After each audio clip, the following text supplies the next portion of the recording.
Let's find some girls. Forget the unobtainable and take what's on offer. Muy bien. The film is Queen and Country. It is a sequel to the wonderful 1987 film Hope and Glory, 5 Oscar nominations. We're very honored to be here with the director of both Queen and Country and Hope and Glory, John Boorman. John, thank you so much for joining us on Flick Nation. It's an honor to meet you, sir. My pleasure. How long have you been envisioning this film? I would normally say they don't make them like this anymore, but you just did. How long have you been thinking about Queen and Country? After I finished Hope and Glory, I had the idea of doing it, and it didn't seem the right time. It was only really, I was getting to be 80, and I thought if I was going to do it, I'd do it now. And looking back at that time, the time of the Korean War, it seemed, looking at it historically, if you like, it seemed a very important turning point. It was the end of Empire, Britain, and the beginning of what hadn't yet come about was, the Rolling Stones and the Beatles and the swinging London.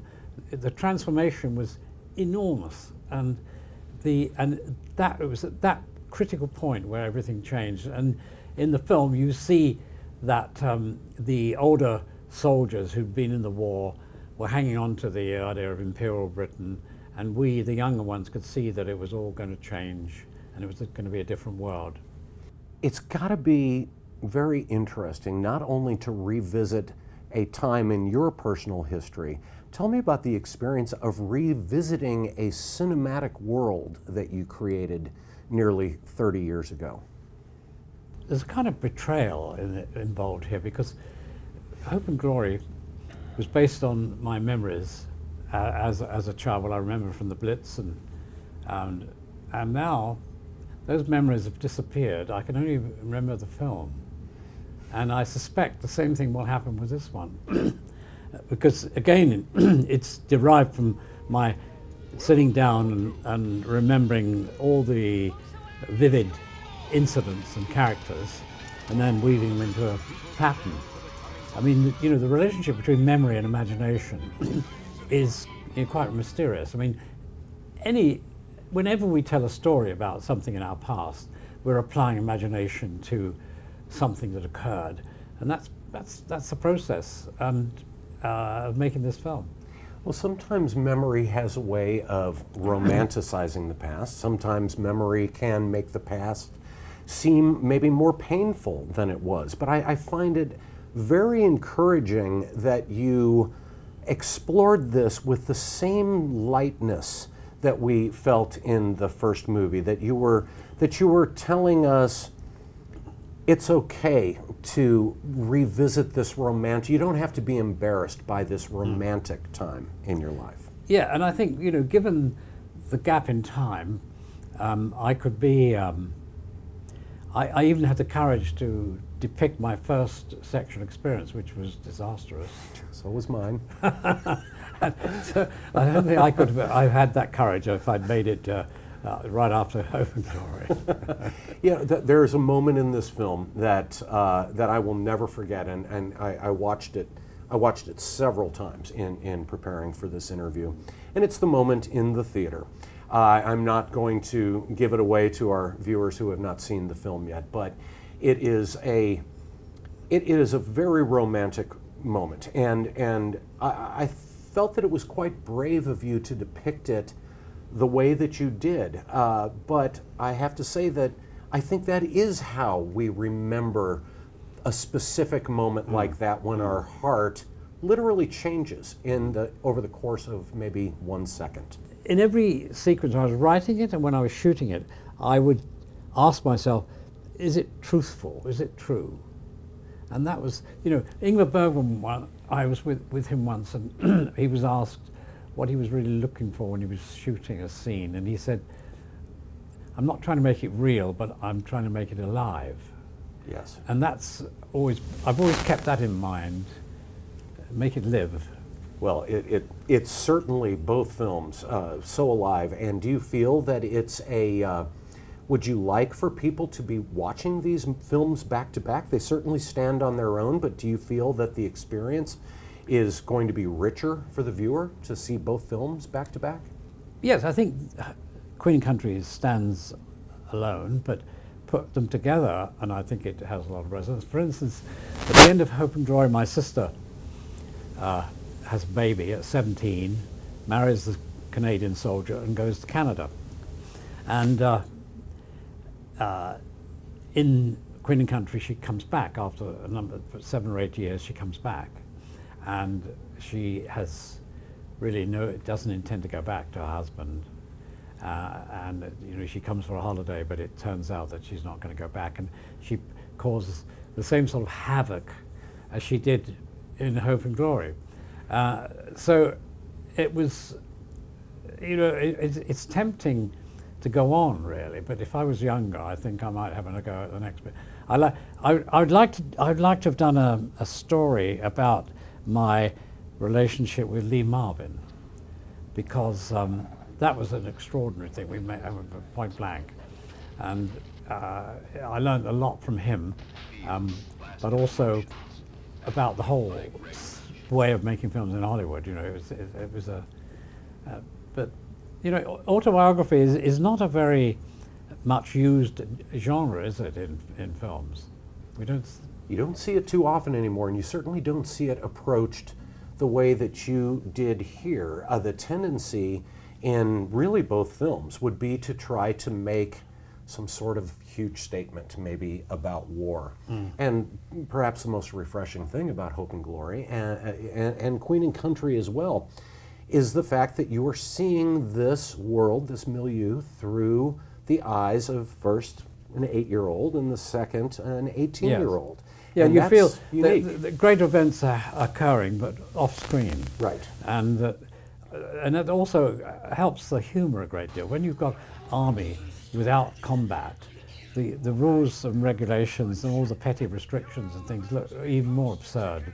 It's interesting that you mentioned Sinead Cusack and Sarah Miles both playing your mother in the two films, because that definitely made an impression on me.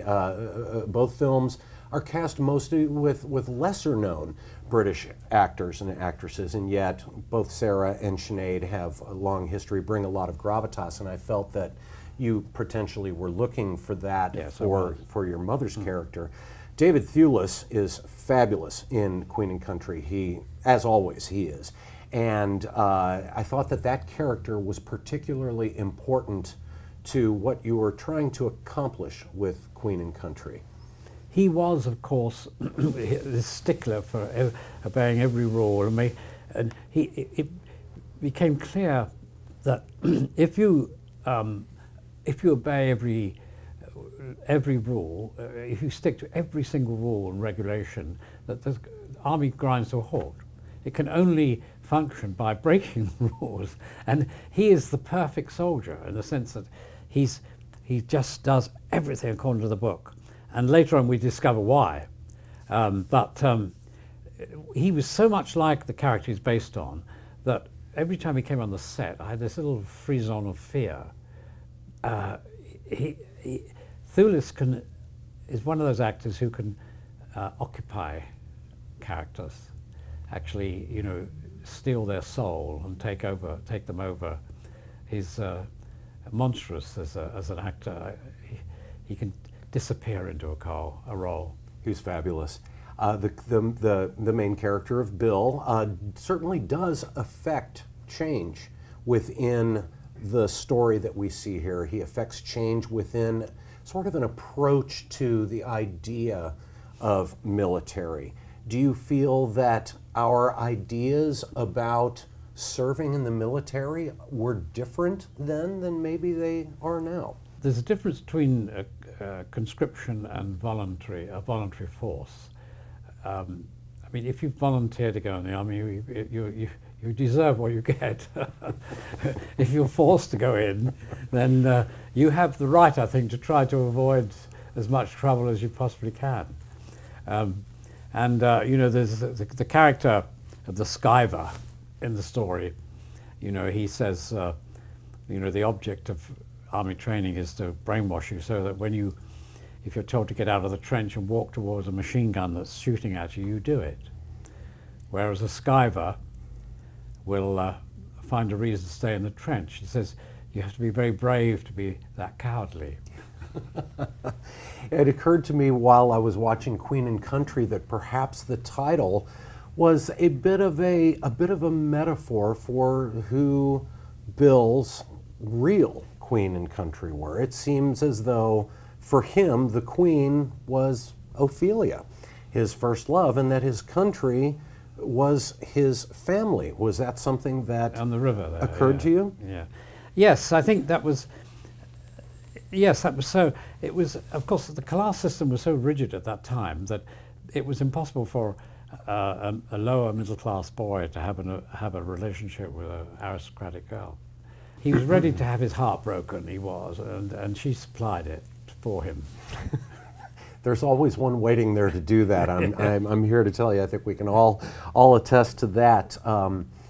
While it's not an overarching theme in your films, the exploration of masculinity certainly pops up in a film like Deliverance, which is a watershed film in terms of male psychology and social class tensions, and we get a little bit here. How do you feel that war changes a person's masculinity, their idea of that?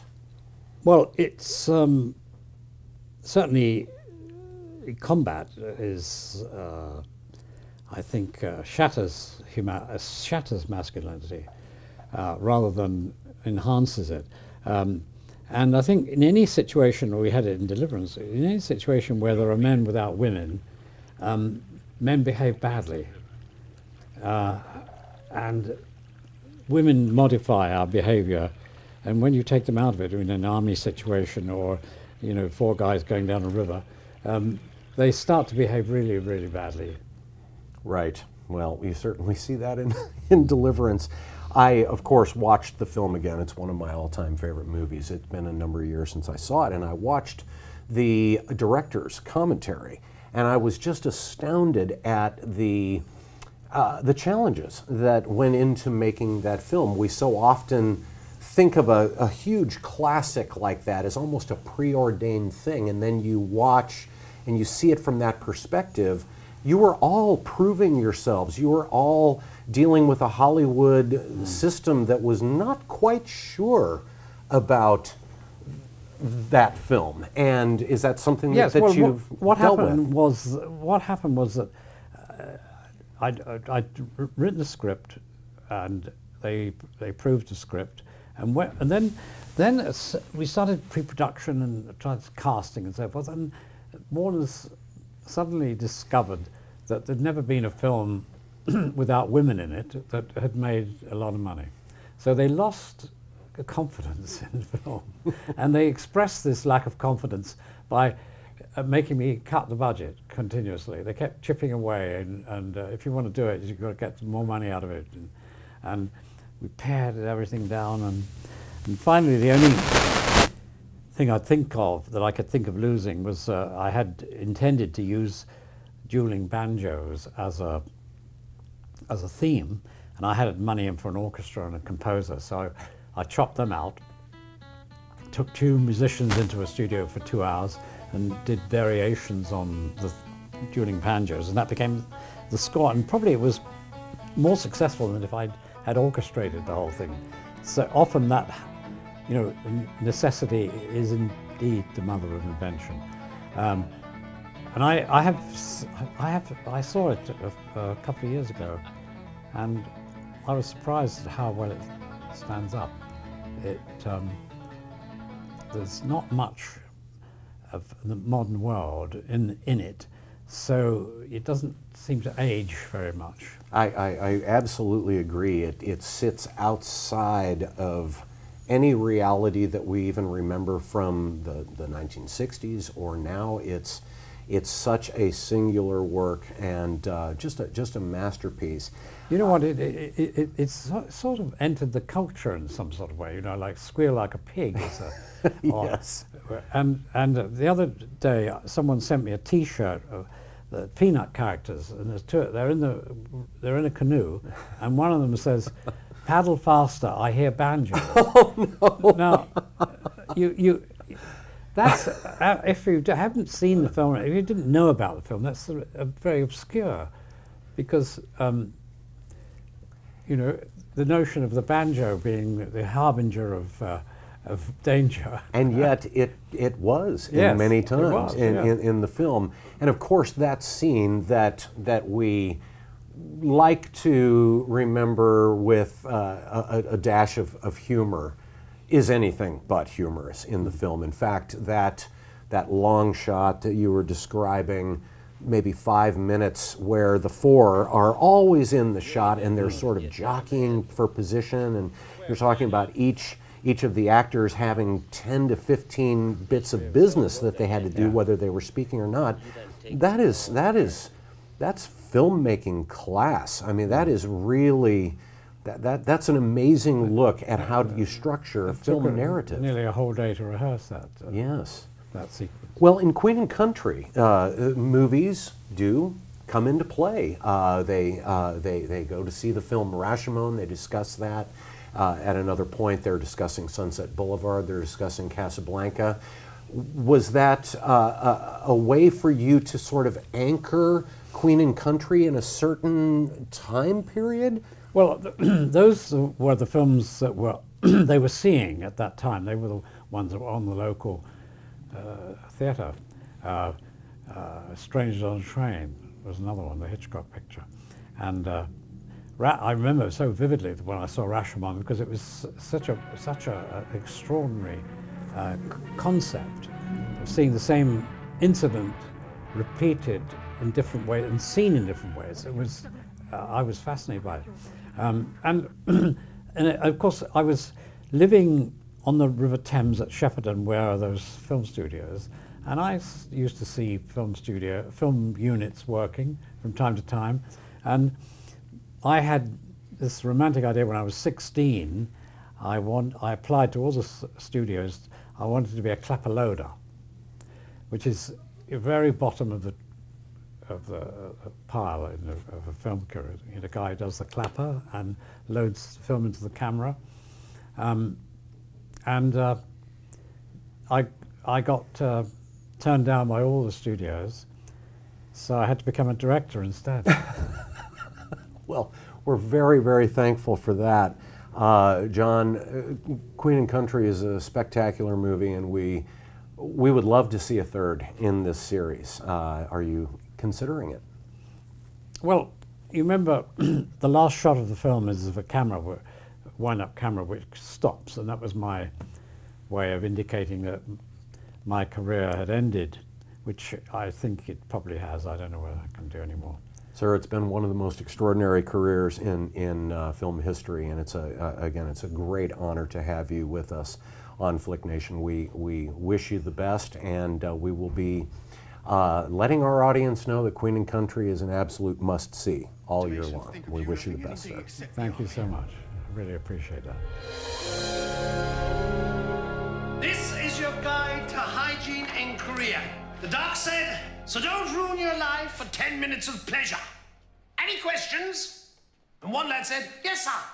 How do you make it last 10 minutes?